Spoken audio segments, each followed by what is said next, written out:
बिस्मिल्लाहिर्रहमानिर्रहीम। बोलते कालम के साथ मैं आमिर रज़ा। ईरान ने बड़े जहाज़ तबाह कर दिए। अमेरिका का इतना बड़ा नुकसान पिछले 40 रोज़ा जंग में भी नहीं हुआ था जितने जहाज़ उसके कल के और आज के ईरानी हमलों से तबाह हुए हैं।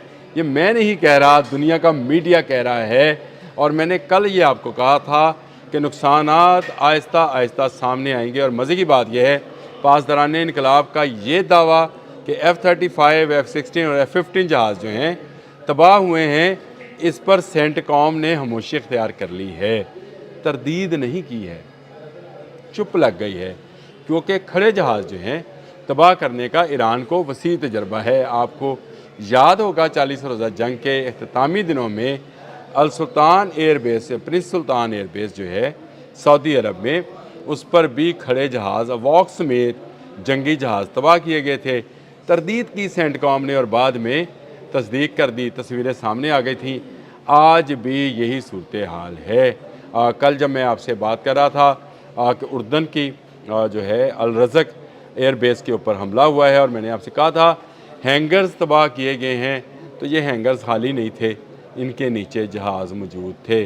पासदारान इनकलाब ने ना सिर्फ इसकी वीडियो जारी की है, रॉयटर्स ने वो वीडियो दी भी है, जिसमें 12 बैलिस्टिक मिसाइल जो हैं सिर्फ इस एक एयरबेस को उड़ाने के लिए जो है इस्तेमाल किए गए हैं।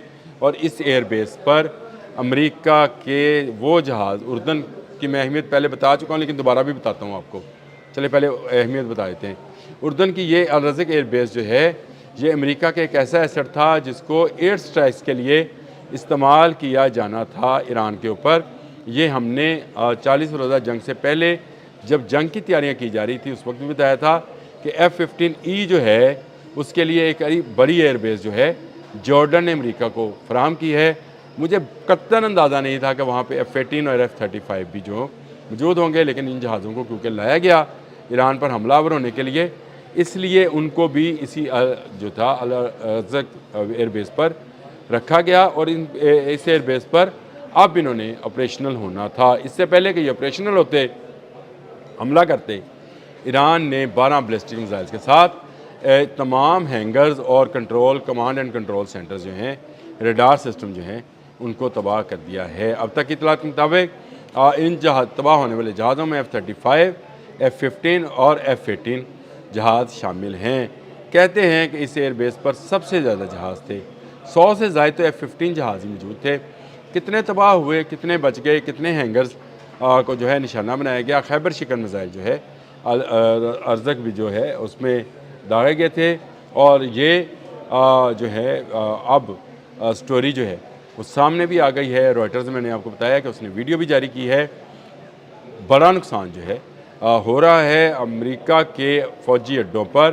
ईरान ताक ताक का निशाने लगा रहा है। नई इतला थी कि उनके जहाज़ तबाह हुए हैं। कल तक हमारे पास जो इतला थी उसमें यही था कि हैंगर्स और कमांड एंड कंट्रोल सेंटर तबाह हुए हैं। लेकिन जॉर्डन में होने वाले हमले में पासदारान इनकलाब ने जो तफसीलात जारी की, सेंटकॉम ने इस पर खामोशी इख्तियार की है, जिसका मतलब तस्दीक ही समझा जाएगा। तरदीद आए, तस्दीक आए, लेकिन हमला हुआ है, ये बात वाज़िया हो गई। दुनिया भर का मीडिया बशमूल BBC ने भी ये स्टोरी दे दी है कि यहाँ पर वहाँ पर जो है F-15, F-16 और F-35 जहाज़ मौजूद थे। F-18 भी, यानी एक ऐसा एयरबेस था जिस पर मल्टीपल जहाज़ जो हैं F सीरीज़ के F-16, F-15, F-18, F-35 मौजूद थे। यानी तमाम जनरेशन के 4 जनरेशन, 4.5 जनरेशन और 5th जनरेशन के जहाज़ जो थे मौजूद थे, जिनको ईरान ने ताक का निशाना बनाया है। लेकिन ये कोई एक एयरबेस नहीं है जिसको ईरान जो है निशाना बनाएगा। इस खत्ते में जगह जगह पर अमेरिका ने अपनी एयर बेसिस और फौजी अड्डे बना रखे हैं। ईरान ने अभी उसका जवाब देना है। कौन कौन से मुल्क में ईरान जवाब देगा, आने वाले व्लॉग में मैं आपसे बात करूंगा, ये भी बताऊंगा। लेकिन इस वक्त ये ख़बर जो थी ब्रेकिंग न्यूज़ की तरफ पे फ्लैश हो रही है कि ईरान ने अमेरिका के जंगी जहाज़ों की ढेर लगा दिए, कब्रिस्तान बना दिए, गिरा दिया। बिल्कुल वही इस वक्त मनाजर हैं जो प्रिंस सुल्तान एयरबेस में हमने देखे थे। जहाज़ 2 टुकड़ों में तकसीम थे, तबाह हो चुके थे। हेलीकॉप्टर्स तबाह थे, इस एयरबेस के ऊपर हेलीकॉप्टर्स भी थे, वो भी तबाह हुए हैं।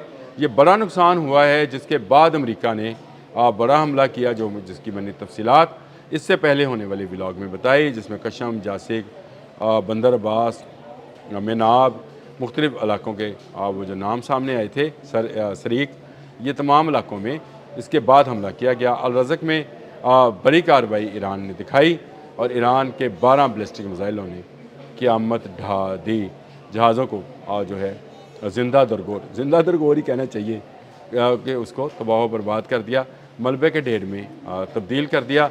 बड़ा नुकसान हुआ है, इसलिए अमेरिका ने गुस्से में आकर, जो पेट हेग्सेथ ने कहा कि हमने डोनाल्ड ट्रंप के जो है कहने पर यह काम किया है। पेट हेग्सेथ नाम है जी, पेड हेग्सेथ मैं कहता हूँ क्योंकि ये नेतन्याहू का पेड है, पेड मुलाजम है उसका, ये जो मर्ज़ी बोले। ईरान ने ठोक कर जवाब दिया और ईरान ने एक ऐसा ज़बरदस्त जवाब दिया है कि देर तक ये अमेरिकन जो हैं अपने ज़ख्म चाटते रहेंगे। पहले उन्होंने F-35, F-18, F-15 गिरा लिए हैं, गिराए थे 40 रोज़ा जंग में, लेकिन अब जो ग्राउंड पर मौजूद थे, जो अभी उड़े भी नहीं थे, अभी इनके पर भी नहीं निकले थे, उनको भी निशाना बनाया है और उनको ज़िंदा दरगोरियाँ दफन कर दिया। यही कहा जाएगा, मलबे के ढेर के नीचे दफन है। हैंगर्स में ये लगाए गए थे, अब इनकी बारी थी कि इनको निकाला जाता, उड़ाया जाता और ईरान पर बॉम्ब्स और मिसाइल्स गिराए जाते। लेकिन उससे पहले ईरान ने पेशगी कार्रवाई करते हुए उर्दन की, जॉर्डन की अल-रज़क़ एयरबेस के ऊपर मौजूद इन जहाज़ों को तबाह किया, जिसके गुस्से में डोनाल्ड ट्रंप ने बड़े हमले का कहा था और कहा था कि जी अब मुज़ाकरात का वक्त गुजर गया, देर कर दी ईरान ने। ये जो देर कर दी ईरान ने का लफ्ज़ था और 2 हफ्तों में फ़तह करने वाला लफ्ज़ था, इसका मतलब ही जंग था। अब जंग जो है अपने पूरे अरूज पर है। इस वक्त दोनों तरफ से मिसाइल्स की बारिश हो रही है। लम्हा ब लम्हा मैं आपको इन सारी मालूमात से आगाह करता रहूँगा। कहाँ क्या होने जा रहा है इसके बारे में भी अपने अंदाज़े के मुताबिक जो है अंदाज़ा लगाऊँगा। ये नहीं हो सकता कि आपको इस मामले में तनहा छोड़ दिया जाए, क्योंकि ईरान तनहा नहीं है। ये बात जहन में रखिए, ईरान को सारी मालूमात है कि कहाँ पर क्या चीज़ मौजूद है और कहाँ से क्या हमला होने जा रहा है। ये एक इंटेलिजेंस नेटवर्क है जो सेटेलाइट के ज़रिए से ईरान की गाइडेंस कर रहा है। इसको मैं यही कहूँगा कि उर्दन की जो एयरबेस पर हमला हुआ है, सेटेलाइट गाइडेड हमला था। पता था किस हैंगर्स में कौन सा जहाज़ और किस कमांड एंड कंट्रोल सेंटर को उड़ाना है, उसी को निशाना बनाया गया।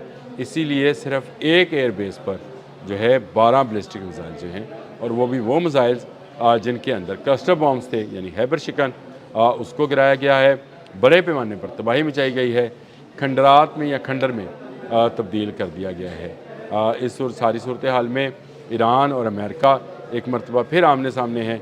खत्ते में जंगी सूरत हाल जो है वो तेज़ी में आ गई है, दोनों तरफ से हमले किए जा रहे हैं। आने वाले जो व्लॉग है जो कि मैं अदील साहब के साथ करूँगा, उसमें मैं आपको बताऊँगा कि कौन कौन से इलाकों में किस किस अमरीकी अड्डे पर हमला हुआ है। उसकी तफसीलात भी जैसे जैसे सामने आएंगी वो भी बताऊँगा। आने वाले वक्त में, यानी आने वाले चंद घंटों में, ईरान क्या पोजीशन लेने जा रहा है और अमेरिका जो है वो किस तरह से हमलावर होगा। बाबुल मंदब में क्या होने जा रहा है, हौज़ीज़ क्या करेंगे, हिजबुल्लाह क्या किरदार अदा करेगी, इराक़ में क्या होने जा रहा है, ये सारे आने वाले व्लॉग्स में बताऊँगा। अपने कमेंट्स ज़रूर दिया कीजिए, आपके कमेंट्स मेरी रहनुमाई करते हैं। अब तक के लिए इतना ही। अल्लाह हाफ़िज़।